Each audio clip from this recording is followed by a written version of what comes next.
Hello students. तो स्वागत है आप सबों का मेरे इस लर्निंग प्लेटफॉर्म पे।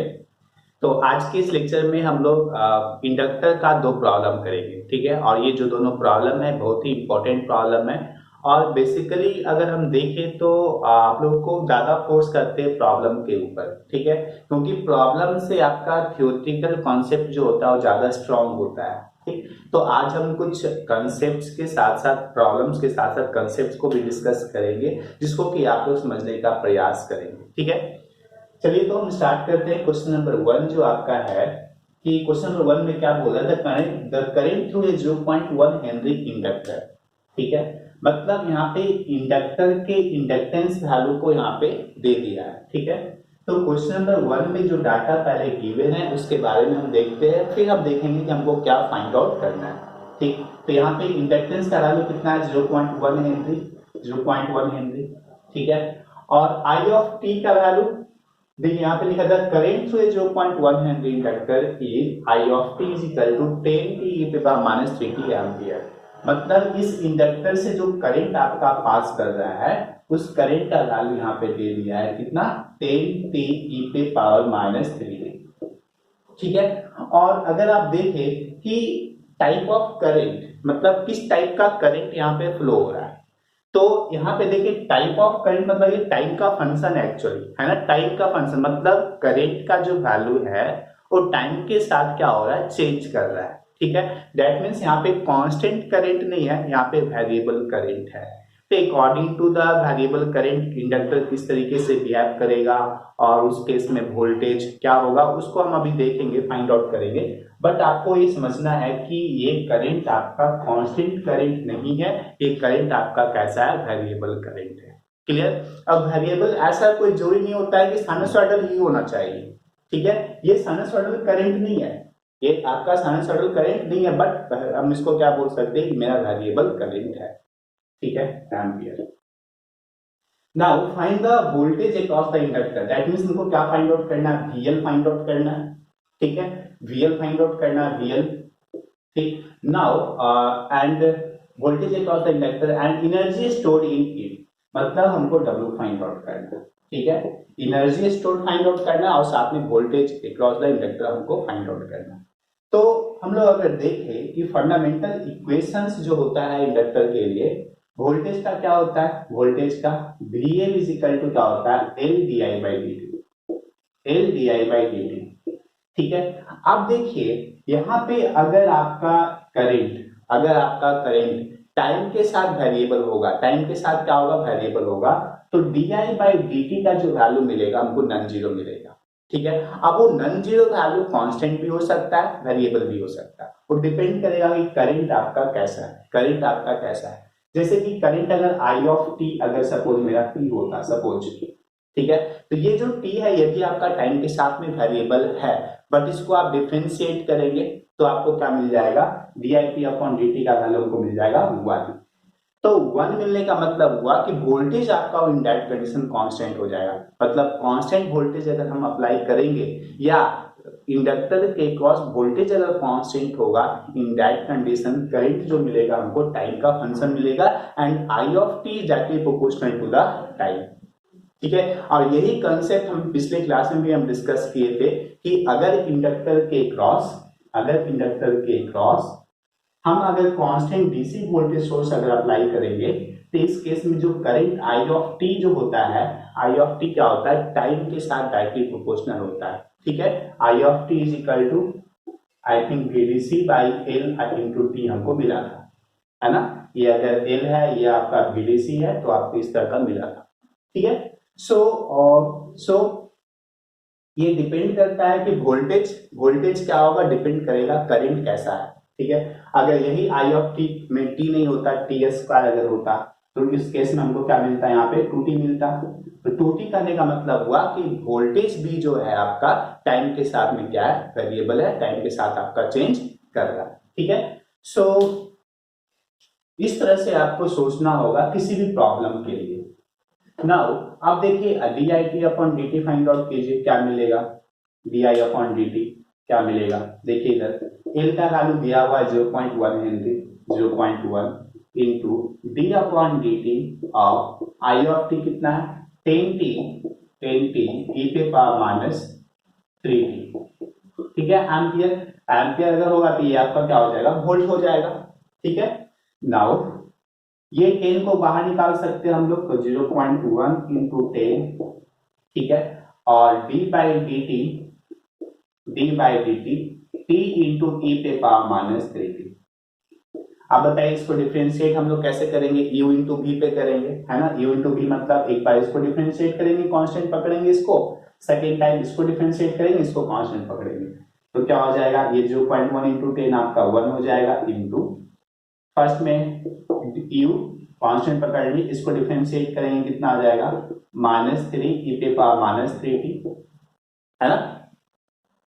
और प्लस इसके बाद ई पे पावर माइनस 3 को कांस्टेंट पकड़ेंगे, t को डिफरेंशिएट करेंगे, कितना आ जाएगा 1, ठीक। ये आपका क्या हो जाएगा वोल्ट हो जाएगा, ये आपका क्या हो जाएगा वोल्ट हो जाएगा, ठीक है। सो इसको अगर आप अरेंज करके लिखेंगे तो कितना मिलेगा ई पे power minus 3t minus 3t ई पे पावर माइनस 3t, ठीक है, वोल्ट। और हम यहां से कॉमन निकाल सकते हैं ई पे पावर माइनस 3t, तो यहाँ पे क्या बचेगा 1 माइनस 3t वोल्ट, यही आपका क्या हो जाएगा आंसर, ठीक है। तो यहाँ पे हम क्या देख रहे हैं, यहाँ पे हम देख रहे हैं कि ये जो वोल्टेज है मेरा, वोल्टेज मेरा क्या है टाइम के साथ चेंज हो रहा है, टाइम के साथ क्या हो रहा है चेंज हो रहा है, मतलब कांस्टेंट नहीं है, ठीक है। और ये कांस्टेंट क्यों नहीं, बिकॉज करंट आपका ऐसा है कि वोल्टेज हमको कांस्टेंट नहीं मिल रहा है, ठीक। अब सेकेंड केस में हमको क्या फाइंड आउट करना है, W फाइंड आउट करना है, ठीक है। तो W फाइंड आउट करने के लिए W का एक्सप्रेशन मेरे पास क्या था, W का एनर्जी इज इक्वल टू क्या था मेरे पास, W is equal to half L I square, ठीक है। अब देखिए हमको I का वैल्यू दिया हुआ है ना, तो 1/2 इंटू एल का वैल्यू कितना है 0.1 इंटू आई स्क्वायर मतलब आई ऑफ टी का होल स्क्वायर, तो कितना हो जाएगा 10t ई पे पावर माइनस 3t का होल स्क्वायर, ये आपका कितना हो जाएगा जूल, ठीक है। सो यहां से कितना मिलेगा 1/2 इंटू 0.1 इंटू 10 का square 100 into T square E पे power minus 60, T square into E पे पावर माइनस 60, ठीक है। सो यहां से आपका कैंसिल आउट हो जाएगा 50, और 50 इंटू 0.1 कितना आ जाएगा 5 इंटू टी स्क्वायर ई पे पावर माइनस 60 जूल।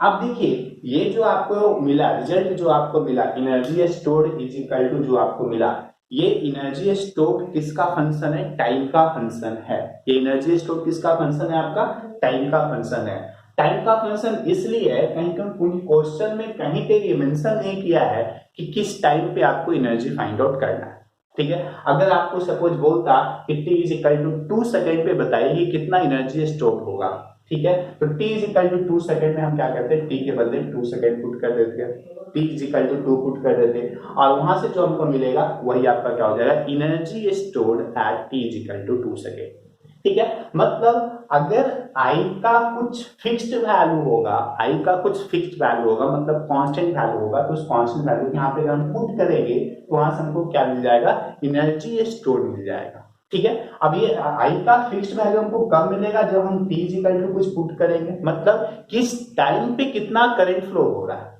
किस टाइम पे ये आपका करंट है। Suppose t equal to 2 second पे आपको फाइंड आउट करना होता कि कितना करंट फ्लो हो रहा है और उसमें कितना एनर्जी स्टोर होकर के रहेगा, तो t equal to 2 second put कर देंगे यहाँ पे, तो उससे आपका करंट मिल जाएगा कि t इक्वल टू 2 सेकेंड पे कितना करंट फ्लो हो रहा है, ठीक है।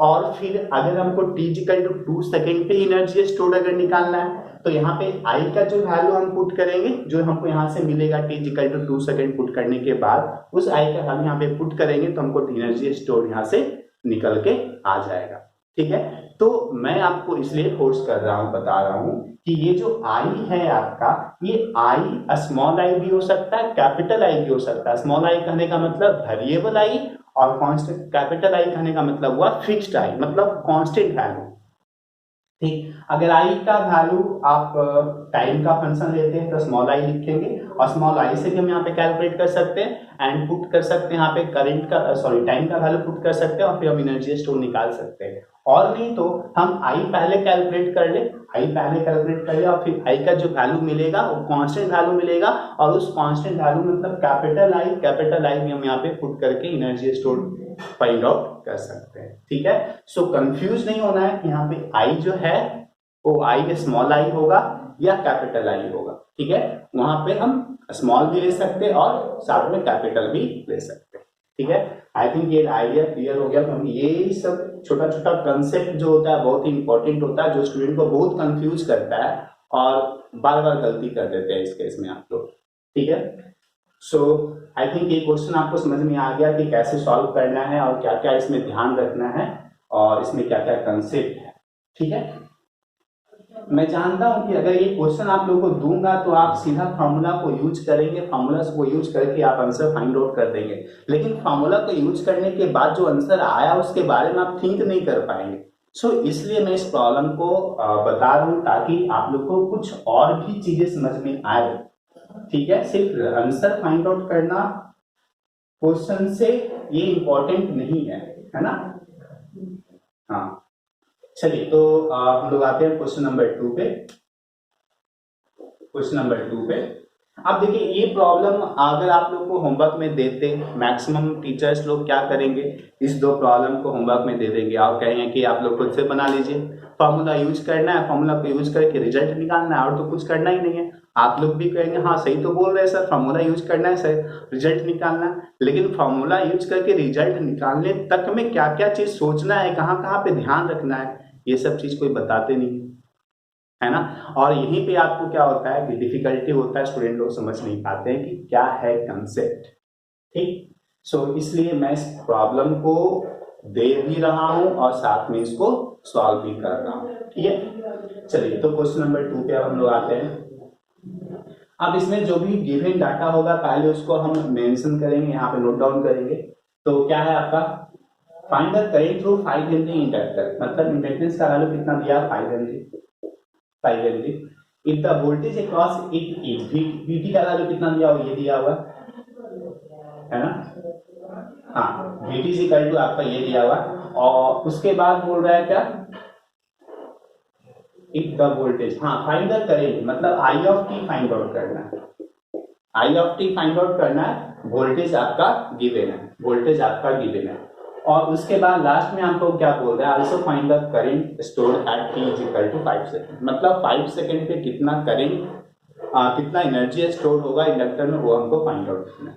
तो चलिए, वोल्टेज गिवन है, करंट हमको फाइंड आउट करना है। क्या एक्सप्रेशन है मेरे पास, बेसिक इक्वेशन क्या है मेरे पास, होता है VL is equal to L D I by D T, है ना। लेकिन ये जो एक्सप्रेशन है ये वोल्टेज का एक्सप्रेशन है इन टर्म्स ऑफ करंट, है ना, मतलब करंट गिवन होगा तो हम वोल्टेज फाइंड आउट कर सकते हैं, बट यहाँ पे क्या गिवन है, वोल्टेज गिवन है और आपको करंट फाइंड आउट करना है, मतलब ये डेरिवेटिव वाला इक्वेशन आपको नहीं चलेगा। क्या क्या लेना पड़ेगा हमको, इंटीग्रल वाला इक्वेशन हमको लेना पड़ेगा, मतलब इसका जो सेकेंड इक्वेशन है VI रिलेशनशिप वाला, I of T is equal to क्या है, 1 by L integration minus infinity to T V L T I into D T, है ना। इसी को हम दो पार्ट में अलग अलग किए थे और एक पार्ट को हम जो माइनस इन्फिनिटी से 0 तक था उसको हम लोग बोल रहे थे कि मैं इनिशियल करंट का वैल्यू है, तो इनिशियल करंट का value according to the question हम ले सकते हैं, 0 होगा तो 0 और अगर कुछ वैल्यू दिया होगा तो वैल्यू जो दिया होगा वही वैल्यू हम यहाँ पे लेंगे। तो यहाँ पे अगर आप देखें तो इनिशियल वैल्यू मतलब कहने का मतलब t लेस देन 0 पे, t लेस देन 0 पे वोल्टेज क्या है आपका 0, है ना। t लेस देन 0 पे वोल्टेज आपका कितना है 0, मतलब माइनस इन्फिनिटी से 0 तक अगर आप देखेंगे तो वोल्टेज क्या है 0 है, मतलब हमको लिमिट जो हम यहाँ से लिए हैं माइनस इन्फिनिटी से t, उसको हम चाहेंगे तो लिख सकते हैं 0 से t तक का, क्योंकि माइनस इन्फिनिटी से 0 तक का वैल्यू क्या वोल्टेज कितना आपका 0 है ना। तो चाहेंगे तो इसको दो पार्ट में कर सकते हैं, 1 by L integration minus infinity से 0 VLT इंटू डी टी और प्लस, चलिए 1 बाई एल दोनों में कॉमन हम यहाँ पे ले लेते हैं, 0 से t VLT into D T, ऐसा भी कर सकते हैं। और ये वाला जो पार्ट होगा आपका फर्स्ट पार्ट आपका क्या हो जाएगा, 0 हो जाएगा। फर्स्ट पार्ट आपका क्या हो जाएगा, 0 हो जाएगा। सो आपको कितना मिलेगा, 1/L। एल का वैल्यू कितना है, एल का वैल्यू 5 हेनरी। इंटीग्रेशन 0 से t VLT into dt। VLT कितना है, VLT देखिए, VLT आपका ये है, वोल्टेज अक्रॉस द इंडक्टर, यही है ना, VT या VLT एक ही बात है। तो यहाँ पे कितना हो जाएगा, 30 t² इंटू dt। कितना मिलेगा, 1/5 30 t² के लिए क्या हो जाएगा, TQ/3, है ना। लिमिट फ्रॉम 0 से t, तो ये कितना हो जाएगा, 3 10 5 10।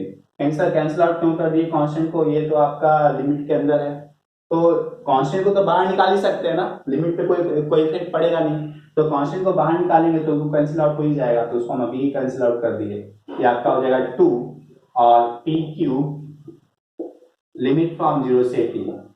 अब इसको अगर आप upper limit minus lower limit करेंगे तो अपर लिमिट पे t आएगा, लोअर लिमिट पे 0 आएगा, तो इसका वैल्यू कितना मिलेगा, 2TQ इनटू क्या निकाल रहे, IT मतलब एम्पियर। 2TQ एम्पियर आपको वैल्यू मिलेगा, ठीक है। ये करंट का वैल्यू है। नाउ अब हमको फाइंड आउट करना क्या है, find the energy stored at t = 5 second. आप बताइए energy stored at t = 5 second, W क्या होगा, हाफ एल आई स्क्वायर। आप देखिए यहाँ पे दो ऑप्शन है, या तो आप करंट फाइंड आउट कर लीजिए t = 5 सेकेंड पे कितना करंट आपको मिल रहा है, और अगर करंट फाइंड आउट कर लेते हैं t = 5 सेकेंड पे तो वो कैपिटल आई हो जाएगा, ठीक है, तो उसमें भी कोई दिक्कत नहीं है। और नहीं तो हम क्या कर सकते हैं, आई का वैल्यू डायरेक्टली हम यहाँ पे पुट कर सकते हैं, स्मॉल आई डायरेक्टली हम यहाँ पे पुट कर सकते हैं, और उसके बाद हम t = 5 सेकेंड पे फाइंड आउट कर सकते हैं कि कितना एनर्जी स्टोर है इंडक्टर के अंदर में, ठीक है। दोनों ऑप्शन हम चूज कर सकते हैं, तो हाफ एल का वैल्यू कितना है 5 और आई का वैल्यू कितना मिला है 2TQ पे पावर 2, ठीक है। सो कितना आ जाएगा 5/2 और 2 का स्क्वायर कितना हो जाएगा 4 और TQ पे पावर कितना हो जाएगा 3 पे पावर 6, है ना। तो ये आपको क्या मिल जाएगा, 2 से कैंसिल आउट हो जाएगा 10 और इनटू t पे पावर 6 मतलब t = कितना है, हाँ t = 5 सेकेंड, तो यहाँ पे हम लिख देते हैं W एट t = 5 सेकेंड कितना हो जाएगा 10 × 5⁶। तो 5⁶ का वैल्यू कितना आ जाएगा, तो 5 पे पावर 3 कितना होता है 125 × 125, ठीक है। 125 × 125 कितना होगा, तो 12 13 कितना हो गया, 12 13 36 12 15625, ठीक है। इसको कैलकुलेट करेंगे तो कितना आएगा 15625 आएगा, ठीक है। तो ये आपको मिल जाएगा 10 × 15625 जूल, मतलब 15625 जूल मतलब 156.25 किलो जूल, ठीक है। ये आपका एनर्जी स्टोर होगा एट t = 5 सेकेंड। तो जो काम हम यहाँ पे किए कि स्मॉल आई का वैल्यू हम यहाँ पे पुट किए, देन हम एनर्जी स्टोर कैलकुलेट किए एट t = 5 सेकेंड, और हम चाहेंगे तो t = 5 सेकेंड पे हम करंट को कैलकुलेट कर ले, t = 5 सेकेंड पे करंट को कैलकुलेट कर ले, और फिर हम यहाँ पे करंट का वैल्यू को यहाँ पे पुट कर दे, तो फिर वहां से भी हमको t = 5 सेकेंड एनर्जी स्टोर हमको मिल जाएगा, ठीक है। तो आई थिंक ये स्मॉल आई और कैपिटल आई का जो कंफ्यूजन है, मतलब वो कौन सा पार्ट लेना है, कैपिटल आई लेना है मतलब फिक्स्ड वाला लेना है या वेरिएबल वाला लेना है, ये डाउट आपको क्लियर हो गया होगा। हम यहाँ पे दोनों ले सकते हैं, फिक्स्ड भी ले सकते हैं और साथ में वेरिएबल भी ले सकते हैं, क्लियर, अंडरस्टैंड। सो इस वीडियो में आपका यही इतना तक रहेगा, ठीक है। नेक्स्ट क्लास में और नेक्स्ट वीडियो में हम लोग प्रॉपर्टीज ऑफ इंडक्टर डिस्कस करेंगे, और उसको डिस्कस करने से पहले एक बार जो भी इंडक्टर में हम आपको पढ़ाए हैं इसके पहले उसको आप लोग एक बार रिवाइज कर लेंगे, सो दैट आगे आपको समझने में कोई दिक्कत ना हो। And one thing I want to say that really thank you to all कि आपने इतना दिन तक पैसेंस रखा, और मेरी तबीयत ठीक नहीं होने की वजह से आप लोग थोड़ा सा इस चीज़ को समझे, मेरे को सपोर्ट किए, so thank you very much. And आगे के क्लास में आपको या जो कॉन्सेप्ट हम आपको देंगे that is very very interesting for you, ठीक है। और मजा आएगा आपको पढ़ने में, और सब कुछ आप भूल जाएंगे कि सर कितना क्लास ऑफ किए और क्या किए। ठीक है, मेरा प्रॉमिस है कि जो हम पढ़ाएंगे उसमें जो मजा आपको आएगा उसमें आप सब कुछ भूल जाएंगे। ठीक है, और थैंक यू, बहुत बहुत धन्यवाद आप लोग को सपोर्ट करने के लिए। इसको आप लोग एक बार अच्छे से देखेंगे, और पहले का जो भी क्लास हम आप लोग लिए हैं उसको आप लोग एक बार रिवाइज कर लेंगे। ठीक है, थैंक यू।